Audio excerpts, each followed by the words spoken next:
Hello friends, आज का हमारा टॉपिक है properties of matrix addition.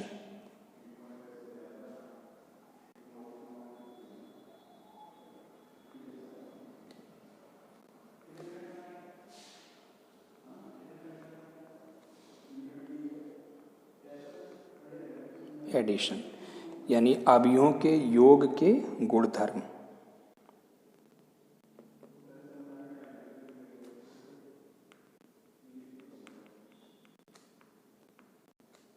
Previous video में हमने ऑपरेशंस ऑन मैट्रिसेस पढ़ा था, अवयवों की संक्रियाएं पढ़ी, तो उसमें हमने योग के बारे में बात करी थी कि क्या शर्तें होती हैं, कैसे जोड़ते हैं, ये सब हमने सीख लिया था।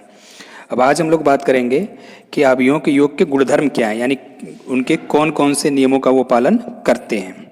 तो सबसे पहला जो प्रॉपर्टी है वो है कम्यूटेटिव लॉ। कम्यूटेटिव लॉ यानी क्रम विनिमय नियम। तो क्रम विनिमय नियम, क्लियर। एसोसिएटिव लॉ यानी जिसमें ऐसा नियम जिसमें क्रम का आदान प्रदान हो जाता है। जैसे हम लोगों ने संख्याओं के लिए पहले भी क्रम विनिमय नियम पढ़े कि 2 + 3 = 3 + 2 होता है। वैसे मैट्रिक्स एडिशन में अगर ए और बी, यदि ए और बी समान कोटि के हैं, समान कोटि के क्यों होने चाहिए? क्योंकि हमने एडिशन में सीखा था कि अगर समान कोटि के नहीं होंगे तो जोड़ संभव नहीं है। तो अगर ए और बी समान कोटि के हैं तो a + b जो है वो b + a के इक्वल होता है, और इसी को हम कहते हैं मैट्रिक्स एडिशन का क्रम विनिमय नियम, यानी अवयवों का योग क्रम विनिमय नियम का पालन करता है। अब इस बात को हम मैथमेटिकली प्रूव भी कर सकते हैं। कैसे? हमने मान लिया कि भाई लेट एक मैट्रिक्स है aij m/n, और दूसरा मैट्रिक्स है bij m/n। ए की कोटि है m/n की और बी की कोटि है m/n की। दोनों की कोटियाँ समान है। क्यों? क्योंकि हमें जोड़ना है और जोड़ के लिए कोटियाँ समान होनी चाहिए। अब a + b, तो परिभाषा के according aij m/n plus bij m/n, दोनों को हम जोड़ेंगे। तो जोड़ में हमने सीखा था कि संगत अवयव को संगत अवयव में जोड़ा जाता है। तो aij प्लस bij m/n। अब a और b अवयव हैं, और अवयव के लिए संख्याओं के लिए क्रम विनिमय नियम का पालन होता है। तो मैं इसको लिख सकता हूँ bij प्लस aij, बाहर ये m/n, क्योंकि aij और bij जो संख्याओं का काम कर रही थी। यहाँ पर ये किस नियम से हमने लिख दिया? ये बात हमने किस नियम से लिखा है? ये हमने लिखा है संख्याओं के योग के क्रम विनिमय नियम से, क्योंकि दो संख्याओं में भी क्रम विनिमय नियम का पालन होता है। क्लियर? अब हम इसको दो अवयवों को जोड़ को हम तोड़ के वापस ब्रेक कर सकते हैं। ऐसे bij m/n plus aij m/n break करके वापस इस तरीके से लिख सकते हैं। किससे? योग की परिभाषा से। भाई जोड़ का नियम यही तो है कि इनके संगत अवयव जुड़ जाएंगे, तो जुड़ जाएंगे तो उसको अलग अलग भी तो लिख सकते हैं। तो कोई पूछे ये बात कहाँ से आई, तो ये आई योग की परिभाषा से। क्लियर? योग की परिभाषा से इस तरीके से। और bij कुछ और नहीं बल्कि मैट्रिक्स b है और aij मैट्रिक्स a है। और इस तरीके से हम प्रूफ करके दिखा सकते हैं कि भाई a + b का एडिशन किसके इक्वल है? b + a के इक्वल है। इसका मतलब अवयवों का योग क्रम विनिमय नियम का पालन करते हैं। क्लियर? दूसरा हमारे पास नियम है सहचर्य या साहचर्य नियम, दोनों ही कह लेते हैं इसको, सहचर्य नियम भी कहते हैं या कई बार इसको हम साहचर्य भी कहते हैं। तो सहचर्य नियम इसको बोलते हैं एसोसिएटिव लॉ, एसोसिएटिव लॉ। तो सहचर्य नियम यानी साथ साथ चलना। तो सहचर्य नियम संख्याओं के लिए सहचर्य नियम हमने कैसे पढ़ा था, ऐसे कि 1 + 2 + 3 = 1 + 2 + 3। ये हमने पहले पढ़ा था सहचर्य नियम, किसके लिए, संख्याओं के लिए। यानी 1 में 2 जोड़ के 3 जोड़े या 2 में 3 जोड़ के 1 जोड़े, परिणाम समान होगा। यही नियम अवयवों के योगफल के लिए भी लागू होता है। यदि A, B, C समान कोटि के अवयव हैं तो A + B + C इक्वल होगा A + B + C के, इस तरीके से। यानी A और B को जोड़ के उसमें C जोड़ा जाए या B और C को जोड़ के उसमें A जोड़ा जाए, दोनों ही समान होंगे और इसे हम कहते हैं अवयवों का साहचर्य, योगफल का के लिए साहचर्य नियम। क्लियर। तो अवयवों के योगफल साहचर्य नियम का पालन करते हैं, इस बात को भी हम वैसे ही प्रूफ कर सकते हैं जैसे हमने क्रम विनिमय नियम के लिए किया था। तो हम लेट कर लेंगे कि भाई A = Aij m/n, B = Bij m/n और matrix C = Cij m/n। Clear. हमारे पास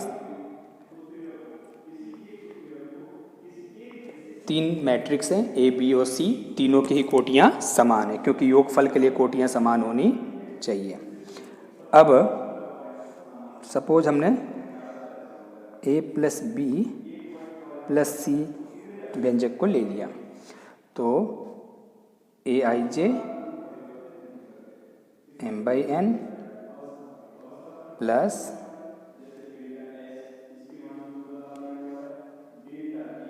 Bij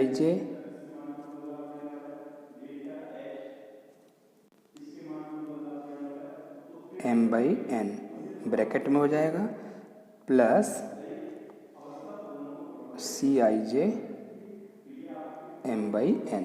क्लियर।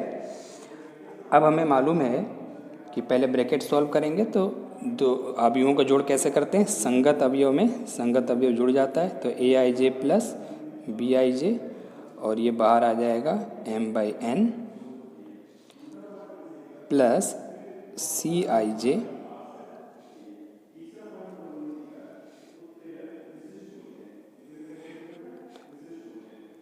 और ये भी हो जाएगा m/n। क्लियर। इस तरीके से अवयवों के योग की परिभाषा से अब हमें मालूम है कि ये 2 मैट्रिक्स है, ये एक मैट्रिक्स ये हो गया और एक मैट्रिक्स ये। तो फिर से हम इस पर योगफल की परिभाषा लगा देंगे। तो इसको हम क्या लिखेंगे, Aij plus Bij plus Cij और अब यहाँ पर भी m/n। क्यों, क्योंकि ये 2 मैट्रिक्सों का जोड़ है। ऑलरेडी हमने A और B को हमने इसमें जोड़ लिया और इसमें हमने तीसरे अवयव किसको जोड़ दिया, C को। अब ये अवयव हैं और अवयव यानी संख्याएं हो गई या फंक्शन हो गए, तो इनके लिए फिर से हम योगफल का नियम लगाएंगे, सहचर्य नियम। और हम इसको क्या लिख सकते हैं, इसको हम ऐसे लिख सकते हैं Aij plus Bij plus Cij। Clear.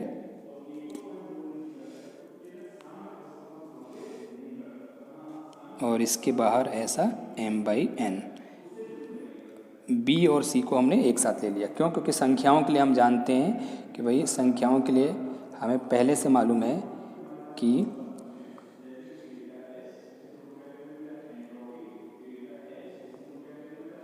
संख्याओं के लिए मालूम है कि ए प्लस बी प्लस सी जो है वो ए प्लस बी प्लस सी के इक्वल होता है। ये बात हमको पहले से मालूम है। ठीक है, तो इस नियम का हम यहाँ पर पालन करेंगे। चलिए, तो यहाँ पर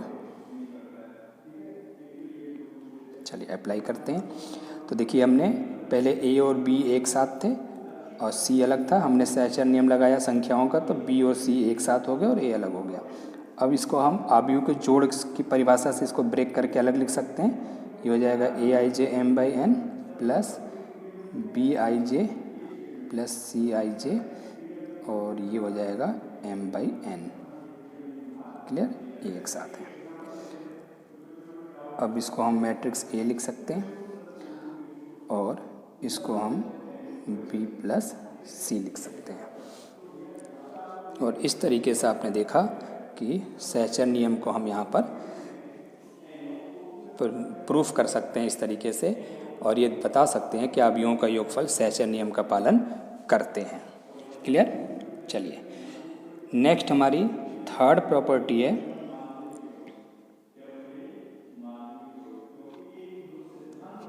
तीसरी प्रॉपर्टी हम पढ़ेंगे आज, थर्ड, और वो है एडिटिव आइडेंटिटी,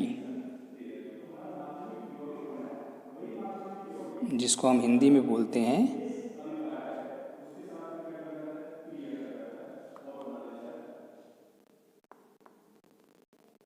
योज्य तत्समक।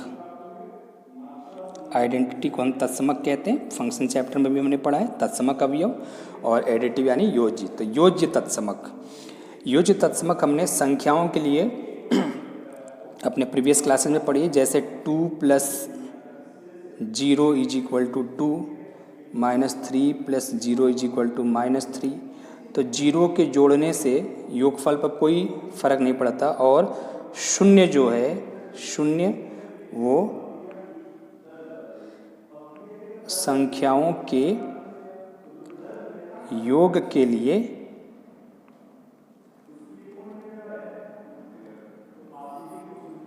तत्समक होता है। ये बात हमने हाई स्कूल में अपने प्रीवियस क्लासेस में पढ़ रखी है। ये हमने संख्याओं के लिए पढ़ा था। अब हमें बात करनी है मैट्रिक्स की, कि किसी मैट्रिक्स में ऐसा क्या जोड़ दिया जाए कि उस एडिशन पर कोई फर्क ना पड़े।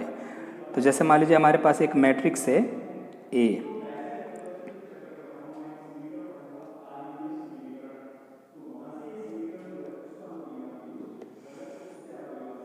आई जे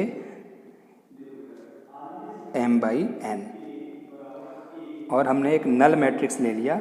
नल मैट्रिक्स का हम कैपिटल ओ से रिप्रेजेंट करते हैं। नल मैट्रिक्स इस तरीके से ले लिया, और नल मैट्रिक्स भी कितने बाई कितने का है, इसके अंदर में जैसे वो 0 लिख दिया, एम बाई एन का। क्लियर? तो अगर हम दोनों को ऐड करें, ए और इसमें हमने ऐड कर दिया नल मैट्रिक्स को, तो ये हो जाएगा A I J M by N plus null matrix में 0 होता है, और यहाँ पर क्या हो जाएगा बेटा, एम बाई एन। तो दोनों को जोड़ेंगे तो फाइनली क्या बनेगा, ए I J M by N, क्योंकि 0 को ए आई जे में जोड़ेंगे तो कोई फर्क नहीं पड़ेगा।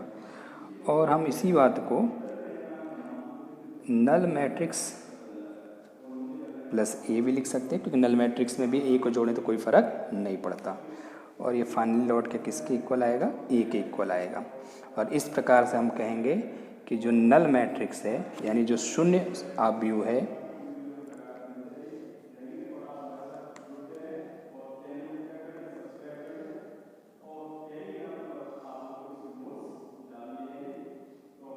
यानी नल मैट्रिक्स जो है ये किसका काम करेगा, एडिटिव आइडेंटिटी का काम करेगा। तो आव्यूहों के योगफल के लिए शून्य आव्यूह जो होता है, नल मैट्रिक्स जो होता है, वो योज्य तत्समक यानी एडिटिव आइडेंटिटी का काम करता है। और इसका मतलब ये होता है कि अगर किसी भी आव्यूह में नल मैट्रिक्स जोड़ दिया जाए तो कोई फर्क नहीं पड़ेगा, लौट के वही आएगा, और इसलिए इसे हम योज्य तत्समक कहते हैं। क्लियर? नेक्स्ट प्रॉपर्टी हमारी, चलिए नेक्स्ट प्रॉपर्टी की बात करते हैं।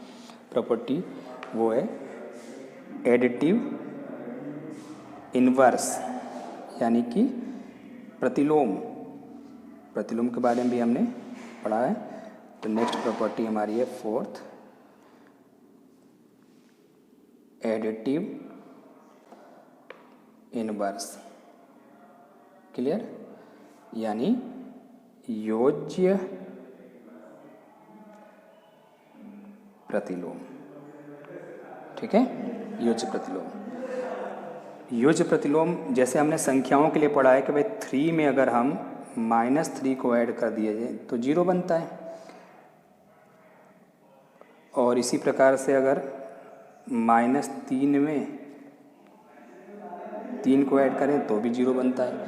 तो 3 का योज्य प्रतिलोम -3 है, ये बात हमने अपने हाई स्कूल में पढ़ी थी। क्लियर? तो वैसे हम मैट्रिक्स के लिए भी पढ़ेंगे कि भाई कोई मैट्रिक्स ए है और अगर उसमें हम -a जोड़ दें तो ये नल मैट्रिक्स हो जाएगा, और ये -a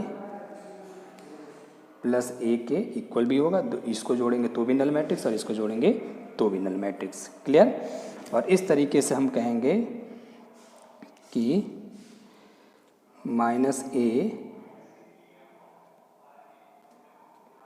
-a का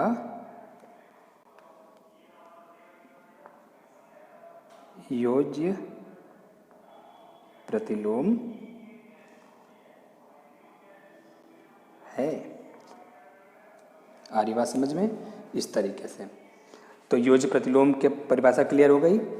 यानी कि प्रतिलोम यानी व्युत्क्रम प्रतिलोम कैसे निकालते हैं। 3 का प्रतिलोम क्या होता था? -3। तो वैसे यहाँ पर a का प्रतिलोम क्या हो जाएगा? -a, क्योंकि हम जोड़ के लिए कर रहे हैं तो प्लस का प्रतिलोम उल्टा माइनस हो जाएगा, है ना। तो a का प्रतिलोम हो जाएगा -a। क्लियर? चलिए नेक्स्ट प्रॉपर्टी। नेक्स्ट प्रॉपर्टी हमारी है कैंसिलेशन लॉ, जिसे हम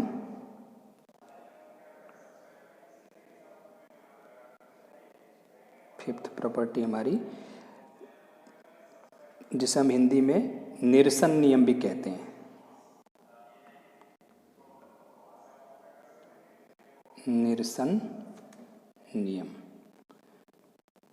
इंग्लिश में कहते हैं कैंसिलेशन लॉ। ठीक है,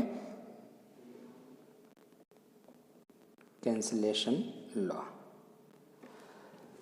मैट्रिक्स में हम जैसे सपोज हमारे पास A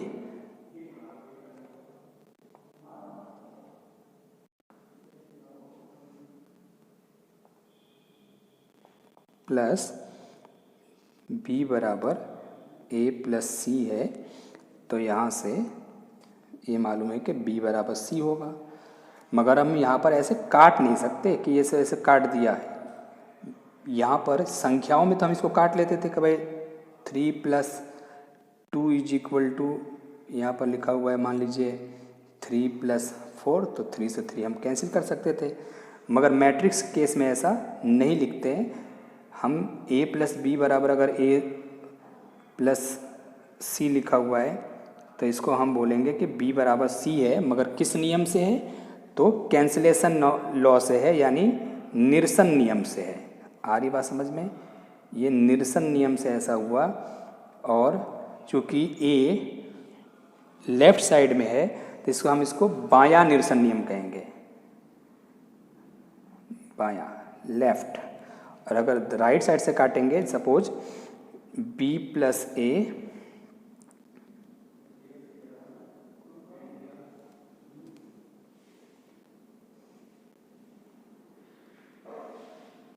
=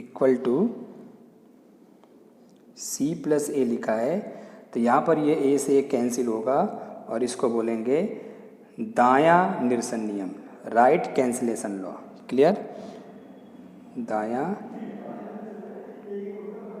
निरसन नियम।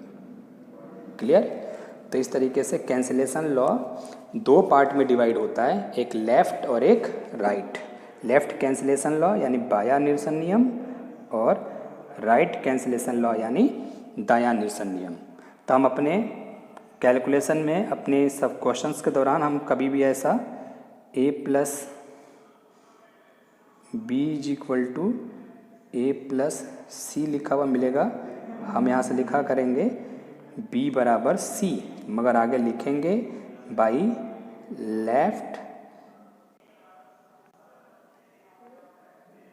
Cancellation law. आई बात समझ में?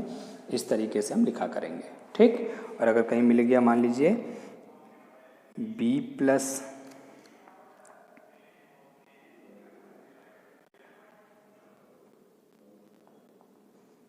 ए is equal to C plus A, तो यहाँ से भी b बराबर c लिखेंगे, मगर ये क्यों कौन से नियम से है? तो ये है राइट कैंसिलेशन लॉ, क्योंकि यहाँ ए राइट साइड में है। ठीक है? तो इस तरीके से हमारा कैंसिलेशन लॉ है। तो ये हमारे योग के लिए 5 अलग अलग नियम थे। मैट्रिक्स का योगफल 5 नियमों का पालन करता है, जो हम अपने आगे के क्वेश्चंस में, आगे की एक्सरसाइज में इस्तेमाल भी करेंगे। तो ये हमें मालूम भी होना चाहिए कौन कौन से 5 नियम हो गए। क्रम विनिमय नियम, जिसे हम कम्यूटेटिव लॉ कहते हैं। सहचर नियम, जिसे हम एसोसिएटिव लॉ कहते हैं। योज्य तत्समक, जिसे हम एडिटिव आइडेंटिटी कहते हैं। नल मैट्रिक्स जो होता है वो एडिटिव आइडेंटिटी का काम करता है। ऐसे योज्य प्रतिलोम यानी एडिटिव इनवर्स, मैट्रिक्स ए का योज्य प्रतिलोम -a होगा, यानी ए में अगर हम -a मैट्रिक्स को जोड़ दें तो नल मैट्रिक्स प्राप्त हो जाएगा, या -a मैट्रिक्स में नल मैट्रिक्स जोड़ दें, ए जोड़ दें, तब भी नल मैट्रिक्स प्राप्त हो जाएगा। तो हम बोलेंगे कि ए मैट्रिक्स का एडिटिव इनवर्स जो है वो -a है। इसी प्रकार से कैंसिलेशन लॉ निरसन नियम होता है, और इसके 2 पार्ट हैं, लेफ्ट कैंसिलेशन और राइट कैंसिलेशन। क्लियर? चलिए।